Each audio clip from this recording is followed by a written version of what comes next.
హరే కృష్ణ. మాఘపురాణము 17వ అధ్యాయము. కప్పరూపము వదిలిన స్త్రీ తన వృత్తాంతమును చెప్పుట. మునిశ్రేష్ఠ, నా వృత్తాంతమును తెలియజేయుదును, కావున ఆలకింపుము. నా జన్మస్థానము గోదావరి నదికి సమీపమున ఉన్న ఒక కుగ్రామము. నా తండ్రి పేరు హరిశర్మ, నా పేరు మంజుల. నన్ను నా తండ్రి కావేరీ తీర్థవాసియోగు జ్ఞానానందుడకు ఇచ్చి పెళ్లి చేశాను. అతడు దైవభక్తుడు, జ్ఞాని, నిగర్వి. మాకు వివాహమైన వెంటనే అతని వెంట కాపురమునకు వెళ్ళినాను. మరికొన్నాళ్లకు మాఘము ప్రవేశించినది. ఒకనాడు నా భర్త సఖి మాఘమాసము ప్రవేశించినది. మాఘమాసము చాలా పవిత్రమైనది. దీని మహత్తు చాలా విలువైనది.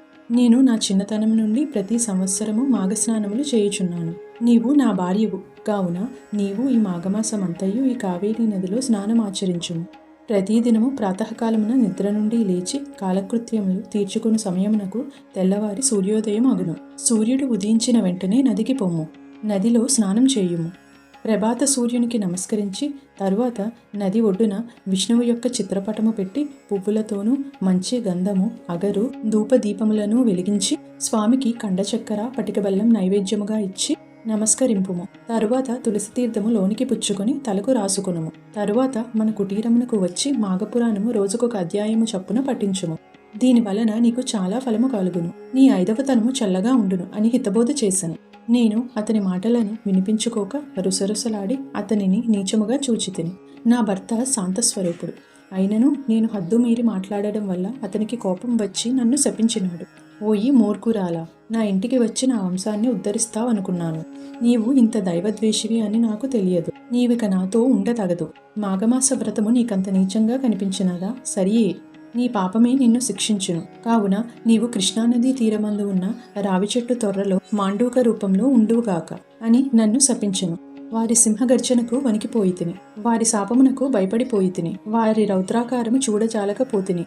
నాకు జ్ఞానోదయము కలిగినది. ఎంతటి మూర్ఘత్వముగా ప్రవర్తించిని అని పశ్చాత్తాపము కలిగినది. వెంటనే నా భర్త పాదములపై పడి 2 పాదాలు పట్టుకొని, నాకీ శాపము ఎట్లు పోవును? మరలా నేను నిన్ను ఎట్లా కలుసుకొందును? నాకు ప్రాయశ్చిత్తము లేదా అంటూ పరిపరి విధాలుగా ప్రార్థించగా నా భర్త కొంత ఆలోచించి కొంత గడువు పెట్టాడు.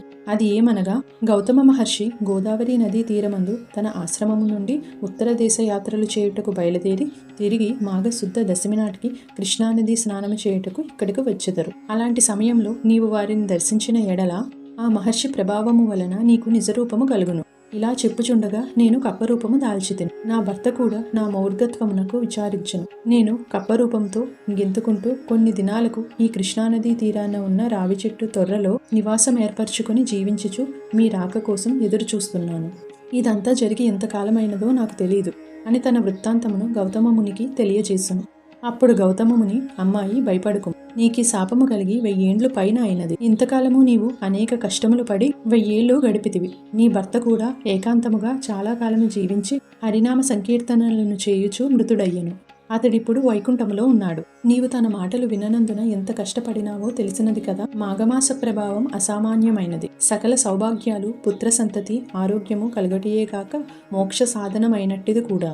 దీనికి మించిన మరొక వ్రతము లేదు. విష్ణుమూర్తికి ఎంతో ప్రియమైనది ఈ వ్రతము. ఇటువంటి వ్రతం ఆచరించమని నీ భర్త నీకు ఎంత చెప్పినను నీవు వినిపించుకోలేదు. నీ భర్త దూరదృష్టి గల జ్ఞాని. అంతా అతని గుణగణాలకు సంతసించేవారు. నిన్ను పెండ్లాడిన తర్వాత తన వంశాభివృద్ధి చేసుకోవాలని అనే ఆశతో ఉండేవాడు. కానీ నీ వలన అతని ఆశలన్నీ నిరాశలైపోయినవి. నీ మూర్ఖత్వము వలన నీ భర్తకు కోపము కలిగి నిన్ను శపించవలసి వచ్చినది.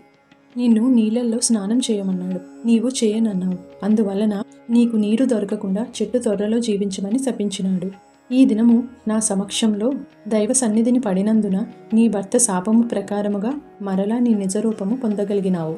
అందున ఇది మాఘమాసము, కృష్ణానదీ తీరము. మాఘమాస వ్రత సమయమునకు నీకు అన్ని విధాలుగా అనుకూలమైన రోజు. అందుచే నీవు వెంటనే శుచివై రమ్ము. స్త్రీలు గాని పురుషులు గాని ఈ సమయంలో ప్రాతకాలమున స్నానం చేసిన ఎడల విష్ణు సాన్నిధ్యంను పొందుదురు. ఎవరైనా తెలిసి గాని తెలియక గాని మాఘశుద్ధ సప్తమి, దశమి, పౌర్ణములయందు పాడ్యమి రోజున నదీ స్నానం ఆచరించిన ఎడల వారి పాపాలు నశించును. మాఘశుద్ధ పాడ్యమి నాడు స్నానమునకు అటులని దశమి, ఏకాదశి, ద్వాదశి దినములలో స్నానము చేసి శ్రీమన్నారాయణుని పూజించి పురాణ కాలక్షేపము చేసిన ఎడల శ్రీహరి సంతోషించి మనోవాంఛ సిద్ధించుటకు వరమిచ్చెను. భక్తి శ్రద్ధలతో ఈ మాఘపురాణము వినిన మోక్షప్రాప్తి కలుగును అని గౌతమ ముని ఆ ముని వనితతో చెప్పినట్లుగా మహేశ్వరుడు పార్వతితో ఈ కథ చెప్పెను. మాఘపురాణము 17వ అధ్యాయము సమాప్తము. రేపు మాఘపురాణం 18వ అధ్యాయం గురించి తెలుసుకుందాము. ఈ వీడియో మీకు నచ్చినట్లయితే ఒక లైక్ చేయండి. మీరు చేసిన ఒక లైక్ వల్ల ఈ వీడియో మరికొంతమందికి రీచ్ అవుతుంది. అలాగే నా ఛానల్ని సబ్స్క్రైబ్ చేసుకోండి. Thank you for watching.